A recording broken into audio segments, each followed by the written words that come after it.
भोगवान TV पर आप सबका वेलकम है। We are again starting a very special talk show with none other than professor Ashwini ji Agarwal, जिन्होंने हाल फिलहाल में ही शुरू किया है एम्पावर्ड वुमेन क्लब, यानी कि सशक्त महिलाओं का एक ऐसा क्लब जो पूरे विश्व में अपने आप में एक अनूठी पहल है। क्योंकि वुमेन एम्पावरमेंट पे तो बात चल रही है, लेकिन एम्पावर्ड हो चुकी है कोई वुमेन, इसके बारे में अभी तक कोई बात हमने सुनी नहीं।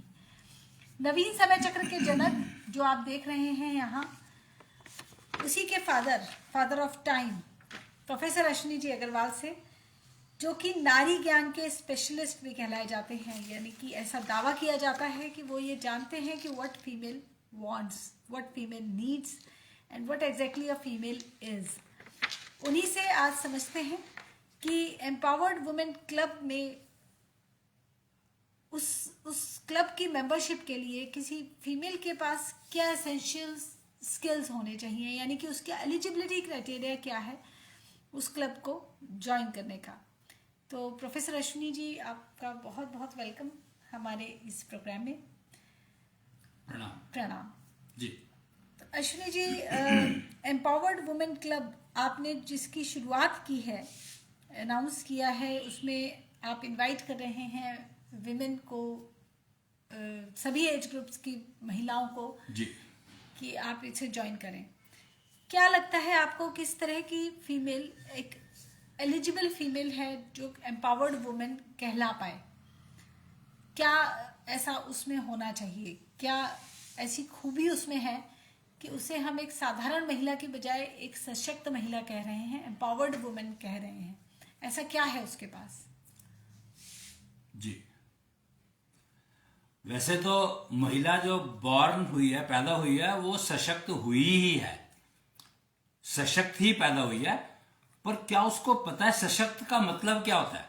सशक्त होने का मतलब वो सशक्त पैदा हुई है, तो इसका इंडिकेशन क्या है? तो सबसे पहला इंडिकेशन तो यही है कि जब डिलीवर होता है, चाइल्ड बच्चा डिलीवर होता है, और अगर वो फीमेल जेंडर है, तो समझो कि वो तो एक एंटायर, इतनी उसके अंदर ताकत है कि वो एक नई जनरेशन पैदा कर सकती है, डिलीवर कर सकती है। Complete new generation she can deliver, she has that capability. तो क्या ये शक्ति पुरुष किसी और जेंडर में है अवेलेबल? संभव है ही नहीं, पॉसिबिलिटी नहीं है कोई। सिर्फ उसी को ये देकर के शक्ति देकर भेजी गई है कि भैया नेक्स्ट जनरेशन को तुम ही हैंडल कर सकती हो, तुम ही पाल सकती हो, पाल सकती हो। वर्ड इज पाल सकते हो। अगर हम थोड़ा सा पीछे जाए, सनातन संस्कृति को समझें या सनातन टेक्नोलॉजीज को समझें बेसिकली, तो वो कहते हैं BSTET एक एग्जीबिशन लगा करती थी, भारतीय संस्कृति की एम्बेडेड टेक्नोलॉजीज, यानी भारतीय संस्कृति में कौन कौन सी कैसी कैसी टेक्नोलॉजीज एम्बेडेड थी, बिल्ट इन थी। तो वो बताती है कि अगर फीमेल पैदा हुई है तो वो एम्पावर्ड है। फीमेल हमेशा परमानेंट हिंदू रहती है, पता है आपको? मेल को तो आप पैदा होता है तो वो हिंदू ही होता है। हिंदू का मतलब क्या है यहां पर, ये थोड़ा सा समझना पड़ेगा हमें, तो मैं समझा सकता हूं, बताऊंगा उसके बारे में भी। क्योंकि एम्पावर्ड अगर होना है आपको, तो उसका पहला स्टेप है कि आप पैदा कैसे हुए थे, वो समझना पड़ेगा आपको। फिर काट छाट करके या कुछ आपको कैसा करके मिसगाइड हम कर सकते हैं, पेरेंट्स आपको मिसगाइड कर सकते हैं, लेकिन पैदा जब आप होते हो तो वो आप उसके ऊपर किसी का कंट्रोल है नहीं, सिवाय प्रकृति के, नेचर के कंट्रोल के अलावा और किसी का कंट्रोल है नहीं। तो जब वो बच्चा पैदा होता है तो वो सशक्त होता है। नारी है तो, लड़की है तो वो सशक्त होती है, क्योंकि उसके साथ बिल्ट इन कैरेक्टरिस्टिक है नेक्स्ट जनरेशन को पालने की। मां को पहला गुरु कहा गया है। ये तो शायद आप सबने सुना ही होगा कि मां को पहला गुरु कहा गया है। क्यों? क्योंकि मां ही बच्चे को पाल सकती है ठीक से। गेम सारी है अपब्रिंगिंग की, गेम सारी है उसको पालने की। पैदा करना कोई बड़ी बात नहीं है, कंसीव करना कोई बड़ी बात नहीं है कि कंसीव करने में पुरुष की जरूरत पड़ती है, उसको doesn't matter, 10 second game. But पालने में सारी जिंदगी लग जाती है, और वो सारा पालने का काम मां करती है। मां ही बेस्ट कर सकती है, इसीलिए उसको गुरु कहा गया है। और गुरु सशक्त नहीं होगा तो वो गुरु कैसे बनेगा? क्या आप कभी चाहोगे कि आपके बच्चे उस टीचर से पढ़ें जो टीचर खुद फेल हुआ हो? बताओ मेरे को, आप बताओ कि क्या आप ऐसे बच्चे, अपने बच्चों को ऐसे टीचर के साथ ट्यूशन पढ़ने भेजोगे जो खुद फेल हुआ? नहीं, कभी नहीं। क्यों? Natural. टीचर तो टीचर है, पढ़ाई उसने भी करी है। पढ़ा जो टीचर पास हो गया और जो फेल हो गया, पास और फेल तो एग्जाम से हुए ना, बट पढ़ाई तो सबने सेम करी। नहीं, जो बच्चा फेल हुआ है, जो टीचर अगर हमें पता है कि इसका एजुकेशनल बैकग्राउंड अच्छा नहीं है, यानी कि फेल हुआ है, तो हम ये मानेंगे कि उसने ठीक से पढ़ाई नहीं की थी। ओके, तो और पर उस टीचर के पढ़ाए हुए बच्चे आईएएस बन गए। हाँ, ऐसा संभावना है। संभावना क्या दिखता है? ये बहुत सारे ऐसी एग्जाम्पल अवेलेबल है। वो इस तरह के केसेस एग्जिस्ट करते हैं, लेकिन to be on safer side हम थोड़ा सा ये ध्यान रखते तो हैं। मतलब आप इतना रिस्क लेते हो कि जिसके पढ़ाए हुए बच्चे, चाहे 10 बच्चे पढ़ाए उसने, 10 में से 8 आईएएस बन गए, और एक ने 1000 बच्चे पढ़ाए और उसके करने से 10 बच्चे आईएएस बन गए। Which one will you prefer? को सक्सेस रेट किसका अच्छा हुआ? ऑब्वियसली 10 में से 8 का। फिर और हम उसके बाद पढ़ने नहीं भेजना चाहते क्योंकि वो फेल हुआ था, और हमने मान लिया कि वो उसने पढ़ाई ठीक नहीं की होगी इसलिए फेल हुआ, और वो ठीक से पढ़ा नहीं सकता। सरप्राइजिंग। तो यही एक फैक्ट है कि जब बच्चा पैदा होता है तो उस समय का जो जेंडर है उसका, वो डिफाइन कर रहा है उसकी पूरी लाइफ को। पर जब हम उसको अपब्रिंगिंग करते हैं, parents, totally fault of parents, कि जब वो उसको पालने की कोशिश करते हैं तो वो पालने में उसको पता नहीं कहां दिशाहीन कर देते हैं। दिस आई एग्री कि पेरेंट्स खुद मिसगाइडेड हैं, तो बच्चों को गाइडेंस नहीं मिल रही। लेकिन again the environment today is prevailing around, the kind of competitive environment is there. ऐसे में पेरेंट्स भी क्या करें? बच्चों को पुश करना ही पड़ता है, मोटिवेट करना ही पड़ता है। किस मोटिवेट तो करना ही पड़ेगा, बट किस डायरेक्शन में ये कैसे पता लगेगा? ऑब्वियसली प्रॉब्लम यही है कि हम लोगों ने दूसरों को देख करके एक ना फंडामेंटल असूल हम भूल गए शायद। मानवता का फंडामेंटल असूल ये है कि आप दूसरों के दोष देखो और अपने में मत आने दो, तो आप स्वस्थ रहोगे ही, 100% स्वस्थ रहोगे। अगर आपको पता, आप करते नहीं हो क्या ये काम, हर समय करते हो कि किसी का पेट खराब हुआ मान लो, और खाना खाया था उसने, तो वो खाना खाया था जिसकी वजह से उसका पेट खराब हुआ, तो वी स्टार्ट टेकिंग प्रिकॉशन के हम वो खाना ना खाए जिससे हमारा पेट खराब ना हो। तो दूसरों का दोष देख करके तो समझे ना ये बात, और हमने प्रिवेंशन ली। तो इतनी सी बात समझ में नहीं आती कि जब हम दूसरे के दोष को देखेंगे, उसके रिजल्ट्स को देखेंगे और उनको अपने अंदर नहीं आने देंगे, तभी आप सक्सीड कर सकते हो, तभी आप सक्सेसफुल बन सकते हो। जी। तो अश्विनी जी, अगेन हम वापस अपने ओरिजिनल क्वेश्चन पे आते हैं कि एम्पावर्ड वुमेन में ऐसा कौन सा एसेंशियल स्किल होना चाहिए, यानी कि फीमेल का जॉब है कि वो अपने बच्चों को टेक केयर करे। Female it is empowered only. The only thing is that she has to maintain that empowerment she already has. That's it. एक एम्पावर्ड वुमेन को हम लोग दो तरीके से सोसाइटी में जज करते हैं। एक पुराना एक तरीका था कि how much well she is taking care of her house and children and husband, वो कितने अच्छे से घर संभाल रही है, बच्चों को संभाल रही है, या संस्कारित कर रही है बच्चों को, या अपनी हस्बैंड को कितना ख्याल रखती है। दूसरा हमारा जो क्राइटेरिया अब एम्पावर्ड वुमेन के लिए है वो है कि how much successful she is in to her career. इसे हम फाइनेंशियली जज करते हैं कि वो जितने ज़्यादा पैसे कमा रही है या फेम कमा रही है उतना ही वो एम्पावर्ड हम उसे मान रहे हैं। क्या आपको लगता है कि कौन सा पैरामीटर बेटर था? दोनों ही खराब है। अगर पहले वाला पैरामीटर्स ठीक होते तो आज ये नौबत आती नहीं।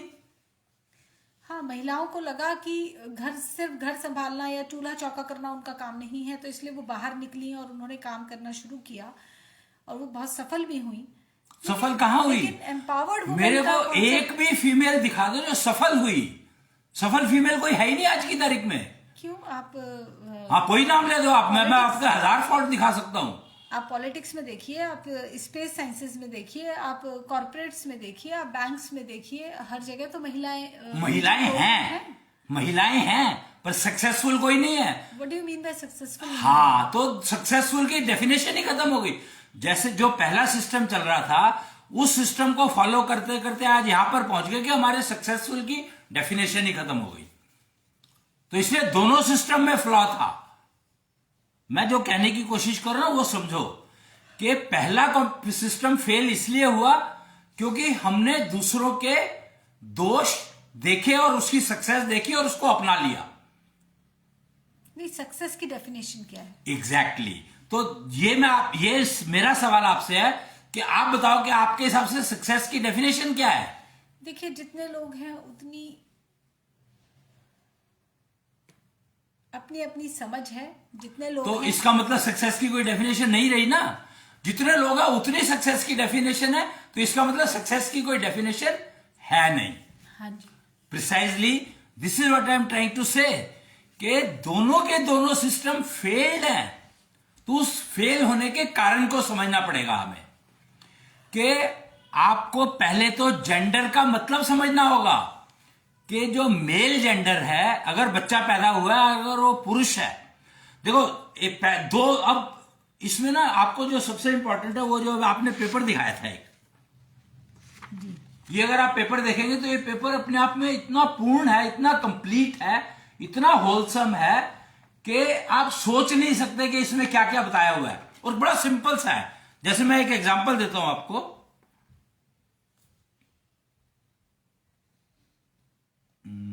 क्या था वो? कहां चला गया?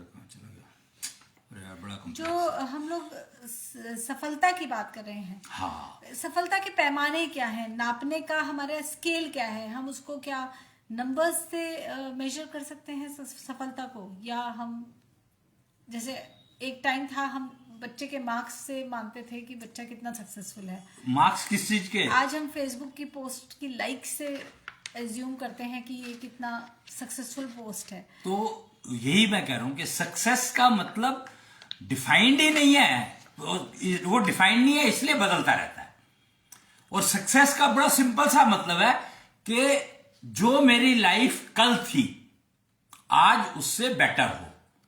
Simple, that's it. कि जो मेरी लाइफ कल थी आज उससे बेटर हो, खराब नहीं। अब ये तो वही बात होगी ना, बेटर लाइफ ये एक एब्स्ट्रैक्ट सा कॉन्सेप्ट है। कैसे बेटर का मतलब सिंपल सा ही बात है ना कि बीमार नहीं होना। कल अगर आप बीमार नहीं थे तो इंश्योर करो कि आज बीमार ना रहो, ना हो जाओ। हमने क्या किया, हमारी ये जो सक्सेस की डेफिनेशन बदलती चली गई, वो इसीलिए बदलती चली गई कि हम बीमार होते चले गए। हमने केयरफुल, वो कहते हैं caring is sharing, but sharing what? मतलब I am surprise to hear this statement from mothers that they started saying sharing is caring and they lost their daughters. Believe me, their daughter understood the meaning of that sharing and is caring kya, and she started sharing her life, her body, and today the situation is that the female is not ready to get married. Parents are so much worried that मेरी बेटी शादी करने को मना क्यों कर रही है? They don't know the reason. They are not able to find the bride for their son. There are so many females, there are so many males. I am sure if you start counting, there may be a gap of 10%, okay? कि mail 10% ज्यादा है, female 10% कम है। तो क्या बाकी सबकी शादी हो रही है? 10% रह गए ना, ज्यादा तो नहीं रह सकते। इसमें बहुत सारे फैक्टर्स काम कर रहे हैं। इट्स नॉट जस्ट कि ये वही ये this is the result of conveying that sharing is caring, but what sharing what you never specified, what not to share also you didn't tell your. अपने बच्चों को हमने ये बताया ही नहीं कि क्या शेयर करना है, क्या शेयर नहीं करना है। फेलियर यहीं से शुरू हुई हमारी लाइफ में। फेलियर्स इंट्रोड्यूस, अब कंसीव किया तो हम लोगों ने ये ढूंढना शुरू कर दिया कि जेंडर कौन सा है हमारे पेट के अंदर जी। तो उसके क्या होगा, उससे जेंडर तो जो आ गया वो आ गया, उसको ढूंढ करके आप क्या करोगे? तो उसका परिणाम क्या हुआ? अगर लड़की है तो मार दो। इमेजिन कहां पहुंच गए हम।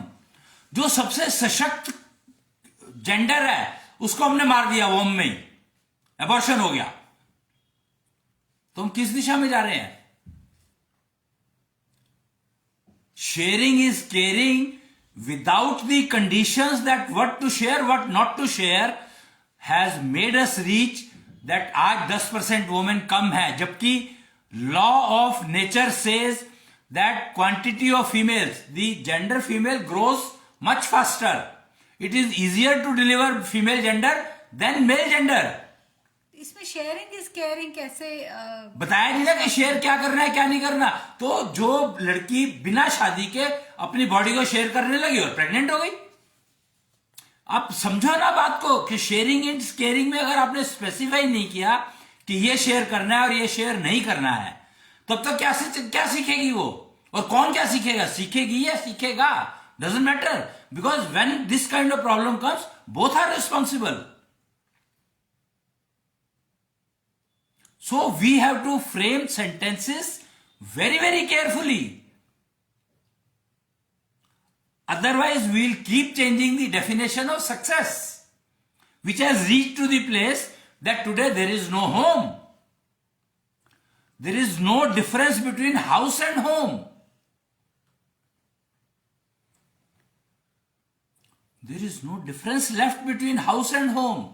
और कहते हैं कि घर तो 4 दीवारी है,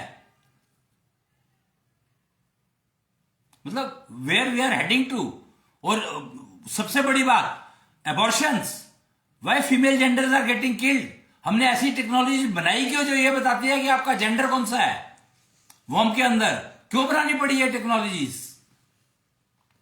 आई एम सरप्राइज्ड कि where we are heading to.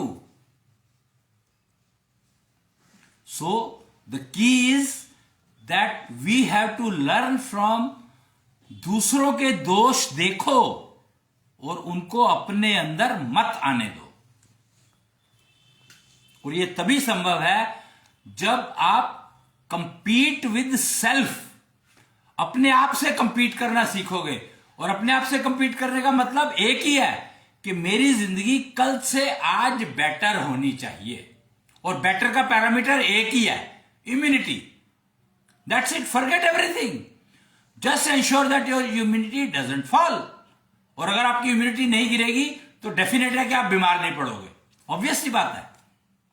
So why don't we come down to this point कि our immunity should not fall, we should start measuring our immunity daily, everybody. In fact employers को ये ensure कर देना चाहिए कि जो candidate, जो भी वर्कर ऑफिस में आ रहा है, अटेंडेंस लगा रहे हैं, अटेंडेंस के टाइम पे उनकी इम्यूनिटी चेक होनी चाहिए। और जिनकी इम्यूनिटी लेवल कल से कम है, they should not be permitted to enter into the campus. Students, same story. ये स्टूडेंट लेवल से ही स्टार्ट हो जाना चाहिए, स्कूल लेवल से। जिस बच्चे की इम्यूनिटी लेवल कल से कम है उस बच्चे को घर भेज देना चाहिए तुरंत। ये आप स्टार्ट कर दो, आपकी जिंदगी बहुत बढ़िया हो जाएगी। You will start losing all diseases, just a simple parameter. जी। तो एम्पावर्ड वुमेन कौन है जिसकी इम्यूनिटी लेवल अच्छा है? एम्पावर्ड वुमेन तो इम्यूनिटी लेवल अच्छा लेके पैदा ही होती है, उसको मेंटेन रखना है, उसको मिसगाइड नहीं करना है। मां की गुरु की रिस्पॉन्सिबिलिटी क्या है? गुरु होने का फायदा क्या हुआ अगर वो बच्चों को मिसगाइड कर रही है? तो अगर गुरु बच्चों को मिसगाइड करता है या शिष्यों को मिसगाइड करता है तो उससे खराब तो गुरु हो ही नहीं सकता। अभी तो हमारी बात इसी से शुरू हुई थी कि हम उस टीचर के पास जो खुद फेल था उसके पास अपने बच्चों को पढ़ने नहीं भेजते, in spite of the fact that we know के उसके 10 में से 8 बच्चे आईएएस क्लियर कर गए थे, तब भी नहीं भेजना चाहते। या हम कहेंगे चलो इसके यहां भेज देते, पर एक दूसरे वाले के पास जरूर भेजेंगे कि दोनों के पास पढ़ा देते हैं। बच्चे की लाइफ क्या हो गई, वो बेचारा इधर भी पढ़ रहा है उधर भी पढ़ रहा है, उसकी स्पीड कुछ हो रहा है, पढ़ाने की उसकी स्पीड कुछ हो रहा है, दोनों को मैच करने में उसकी जिंदगी खत्म हो गई। ट्राई टू अंडरस्टैंड गुरु होने का मतलब क्या है। अभी तो मैं शिक्षक की बात कर रहा हूं कि टीचर ही आप सेलेक्ट करने में इतने कंफ्यूज हो, तो गुरु तो सारे पैरामीटर चेक करता है, शिक्षक तो सिर्फ एक सिलेबस चेक करेगा। इम्यूनिटी तो मैंने सिर्फ एक छोटा सा पैरामीटर बताया, अगर सिर्फ इतना भी कर दो शुरू आप कि आपकी इम्यूनिटी लेवल अगर कम है तो you will not be permitted to get into the premises, तो ही बहुत सुधार हो जाएगा जी। ओके, तो इम्यूनिटी लेवल, यस, ये बात मैं भी एग्री करती हूँ कि जितनी बीमारियां बढ़ती जा रही हैं, वायरसेस हैं, ऐसे में इम्यूनिटी एक बहुत इंपॉर्टेंट पैरामीटर है। तो एक एम्पावर्ड वुमेन वो हो गई जिसका इम्यूनिटी लेवल अच्छा है, ये पहला स्टेप है, वेल मेंटेन्ड है। यस। इसके अलावा और क्या क्या एसेंशियल्स हैं एक एम्पावर्ड वुमेन? बहुत सिंपल, बहुत सिंपल से है सारे ये। अगर उसका पेट में गर्भ में बच्चा आ गया है तो उसको ये नहीं सोचना है कि उसका जेंडर क्या है, उसको सिर्फ ये समझना है कि उसको मैं कोई ऐसी काम ना करूं जिसकी वजह से उसको नुकसान हो। ये तो बहुत ऑब्वियस सा है कि मदर को एक नेचुरल सा थॉट आता ही है कि will it be a boy और अ गर्ल। तो आई मीन इतने नेचुरल से थॉट को हम लोग इतना बड़ा इशू क्यों बना रहे हैं? क्योंकि वैलिडेट करने लगे ना, उस वैलिडेशन में आपने बच्चे को कितना नुकसान पहुंचा दिया वो सोचो। नुकसान क्या है इसमें बच्चे का? जब आप इंस्ट्रूमेंट से चेक करते हो तो कितनी बार मोबाइल का कितना मिसयूज हो, मोबाइल अगर आप यूज करते हो तो आपको कितना डैमेज कर रहा है, आप इंटरनेट पे गूगल पे सर्च करके देखो ना, बताएगा। वो तो मेडिकल चेकअप्स, रूटीन चेकअप्स हैं, हमें अल्ट्रासाउंड कराना पड़ता है, एनामली पड़ता है। क्यों? क्या अल्ट्रासाउंड आपको बताता है कि आपको भोजन में क्या नहीं खाना है जो कि बच्चों को नुकसान ना करे? नहीं बता सकता। ये तो एक मेडिकल डिफाइंड, मैं मेडिकल डिफाइन की बात कर रहा हूं कि हमने रास्ता गलत पकड़ लिया। हमने अल्ट्रासाउंड डेवलप किया to check the gender of the person, मेरे पेट में बच्चा कौन सा है, क्या जेंडर है, जिससे कि अगर फीमेल जेंडर है तो मैं उसको नुकसान पहुंचा दूं। अबॉर्शन का सिस्टम ही उसके बाद शुरू हुआ। पहले यह तो होता था कि अगर फीमेल बेबी डिलीवर हुई है तो पेरेंट्स जो है उसको छोड़ के आ जाते थे, कहीं पर अनाथालय में छोड़ के आ गए, आश्रम में छोड़ दिया, जंगल में छोड़ दिया। पर एबॉर्शन का सिस्टम नहीं था पहले, ये सारा सिस्टम शुरू ही उसके बाद हुआ। That is what I am saying कि सक्सेस की डेफिनेशन बदल दी हमने। ये तो बहुत आसान लगा हमें कि सक्सेस की डेफिनेशन बदल दो, पर हमने कभी भी ओरिजिनल्स को समझने की कोशिश नहीं की। ओरिजिनल क्या है? तो यानी कि फीमेल फोर्टिसाइड जो एक बहुत बड़ी समस्या है, बच्चियों को बेटी बचाओ बेटी पढ़ाओ अभियान चल ही रहा है भारत सरकार के द्वारा। ये एम्पावर्ड वुमेन होना है अगर एक महिला को, फीमेल को, तो ये उसको इंश्योर करना है कि वाइल शी इज प्रेग्नेंट नहीं। सी द गेम इज, अगर एम्पावर्ड वुमेन बनना है, एम्पावर्ड वुमेन का मतलब है कि पहले तो उसको अपने बारे में पता होना चाहिए। Do you know nature has given 6 senses to female. आज की तारीख में फीमेल को यह नहीं पता कि उसके पास सेंस ऑर्गन कितने हैं। वो जो पता है उनको मेंटेन कैसे करना है, बिल्कुल इंफॉर्मेशन ही गायब है। नो एजुकेशन ऑन दैट कि आपको अपने सेंसेस को मेंटेन कैसे करना है, कोई उसके ऊपर कोई चर्चा ही नहीं है, कोई डिस्कशन ही नहीं है। भैया सेंस ऑर्गन्स को तो समझोगे, जो फंक्शनल ऑर्गन्स है आपके उनको तो समझोगे, यूज करते हो आप उनको रोज सेंस ऑर्गन्स को, और वो उनके बारे में आप अगर सोचोगे नहीं तो उनको मेंटेन कैसे करोगे? तो एम्पावर्ड वुमेन का फर्स्ट स्टेप है that her all sense organs and all functional organs are working well and they are talking to each other well. Empowered women होने का पहला स्टेप ये है। आपने अभी पहला स्टेप ये बताया कि एम्पावर्ड वुमेन की इम्यूनिटी अच्छी होनी चाहिए, एंड सेकेंड थिंग इज कि उसके सेंस ऑर्गन्स और फंक्शनल ऑर्गन्स ठीक से काम कर रहे हो। हाँ नहीं, पर एक्चुअली पहला स्टेप है function organ and sense organs काम कर रहे हो। इम्यूनिटी का तो मैंने बताया था कि उस इम्यूनिटी लेवल चेक होना चाहिए जब बच्चा प्रेमिसेस में जा रहा है, पब्लिक प्रेमिसेस में जा रहा है, जैसे अपनी नौकरी के लिए जॉब में ऑफिस जा रहा है, अब इंडस्ट्री में फैक्ट्री में प्रोडक्शन के लिए जा रहा है, या स्कूल में क्लास अटेंड करने के लिए जा रहा है, तो उस बच्चे को क्लास में नहीं आने देना जिसका इम्यूनिटी लेवल कल से कम है। आज मैंने इम्यूनिटी लेवल उसके लिए कहा था। ओके। एम्पावर्ड वुमेन के लिए तो ये और भी ज्यादा एसेंशियल हो जाता है, बट उससे पहले उसके पास 6 सेंस ऑर्गन्स हैं, ये तो पता हो, 6 फंक्शनल ऑर्गन्स हैं, उसको ये तो पता हो। आज तो ये अभी तो उसको अपनी ऑर्गन्स का ही नहीं पता है। तो एम्पावर्ड वुमेन के लिए first step is that she should know that she is equipped with 6 senses, 6 function organs, 6 sense organs. और फिर उसका प्रोसीजर उसके पेरेंट्स को, मदर का काम है, the moment she comes to know that she has delivered a girl child, she should ensure that her all 6 senses are functional, all 6 senses are pollution free. The game is pollution, senses में pollution नहीं आना चाहिए। तो गुरु का काम यही है कि वो पोल्यूशन अंदर ना आए, उसके रास्ते बताता है जी। ओके। तो पोल्यूशन अपने अंदर एंटर ना हो, हमारी सेंस ऑर्गन्स को खराब ना करे। 6 सेंस ऑर्गन्स आप कह रहे हैं कि फीमेल में है, और फंक्शनल ऑर्गन्स फीमेल के ठीक ठाक रहने चाहिए, और इम्यूनिटी मेजरमेंट एक नॉर्म बन जाना चाहिए हमारी सोसाइटी में। एब्सोल्युटली। जो अभी तक स्कूल लेवल से फर्स्ट क्लास में जब बच्चा जाता है तो immunity level should be check. Not only जब एडमिशन दे रहे हो तो उस टाइम पर एक्चुअली पेरेंट्स का इम्यूनिटी लेवल चेक करना चाहिए आपको। पीटीए मीटिंग में जब भी पेरेंट्स आए उनका इम्यूनिटी लेवल चेक होना चाहिए। हाँ। ये this should become a standard practice that immunity level. और बहुत आसान है, मोबाइल ऐप बनी हुई है, that digestion efficiency testing available है ऐप, उसके ऐप से आप चेक कर लो। किसी सबके मोबाइल पे डाउनलोड हो सकती है वो, मतलब इंटरनेट से चेक कर सकते हैं उसको। Digestion efficiency reflects the immunity directly. Okay जी। इसके अलावा एक और बात जो मैं आपसे बहुत देर से करना चाह रही हूँ, वो जी। ये कि आपने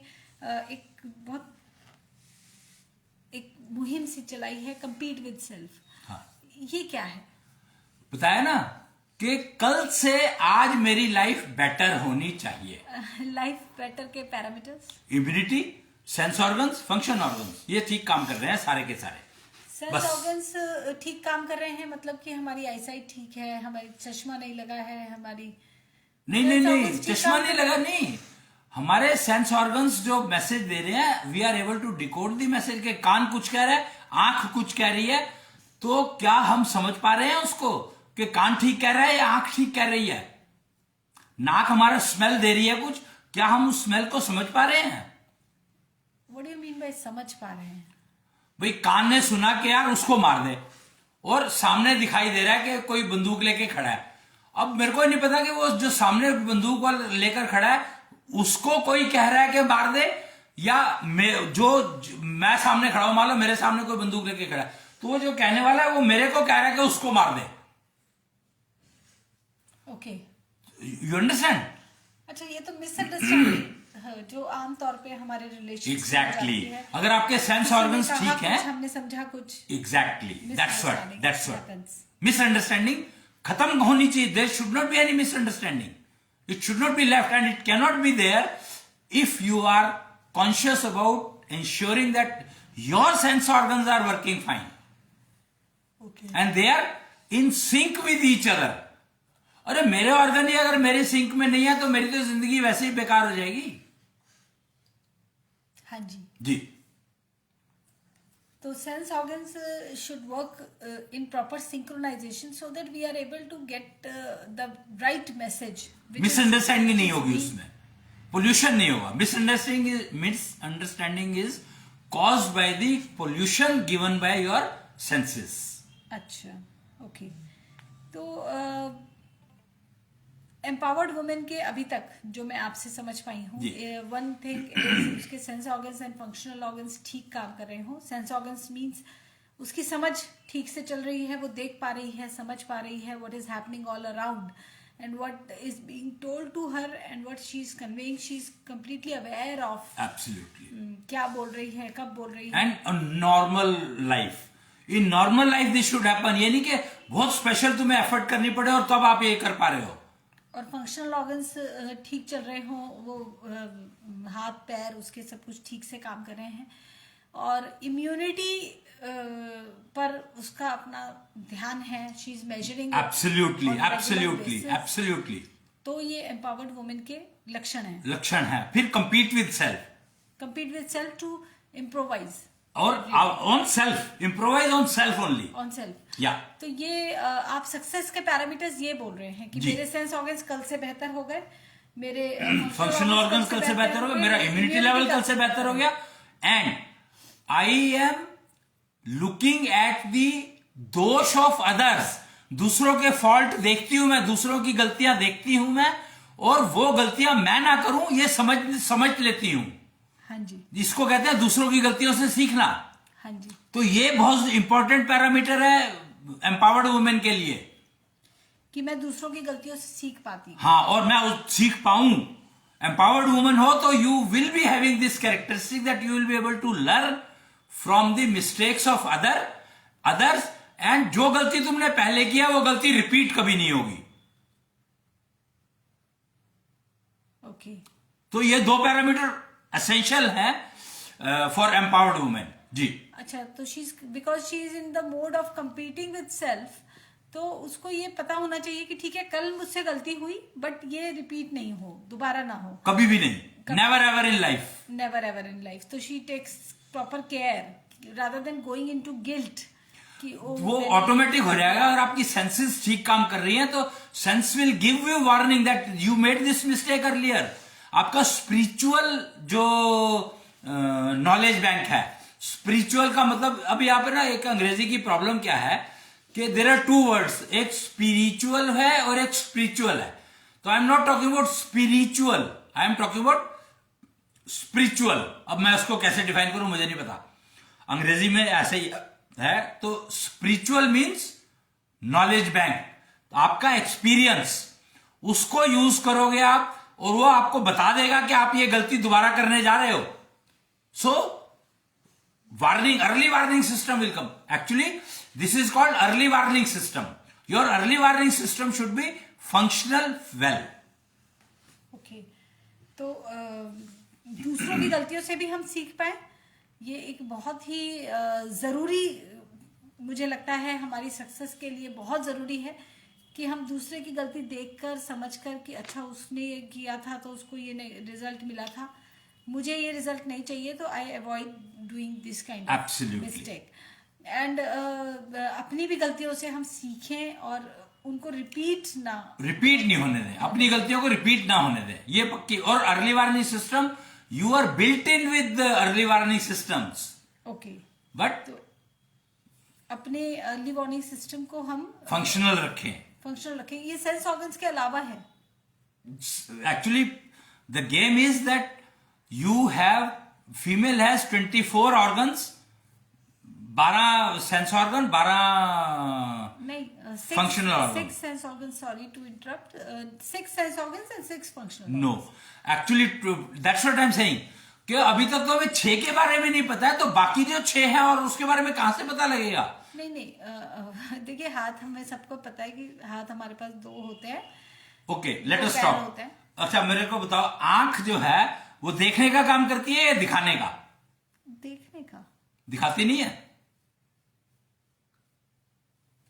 आंख दिखा करके आप अच्छे लोगों को चुप करा देते हो.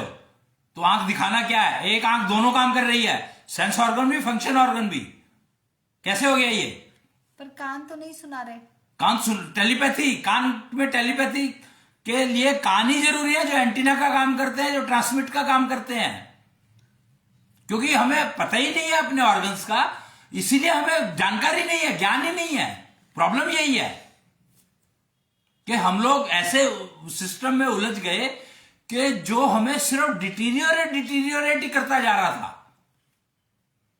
तो अब ये जो नया सिस्टम आया है, ये नई सिविलाइजेशन ही आई है एक्चुअली, एशो सिविलाइजेशन के नाम से एक नई सिविलाइजेशन ही है ये, जो सारे सिस्टम लेकर आई है, which conveys that now empowered women can be created. Okay जी। तो एम्पावर्ड वुमेन, अब उसकी एक फिक्स डेफिनेशन है, पैरामीटर्स हैं, हमारे पास मेजरमेंट सिस्टम्स हैं। Yes. And we are talking about 12 functional organs, 12 sense organs, and I think we need to rewrite our textbooks now. We need to update our knowledge, whatever we are spreading, whatever we are studying.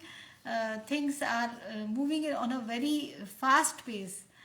ऐसा लगता है अश्विनी जी से बात करके, who happens to be an IISc graduate from 1980s and an embedded technology expert.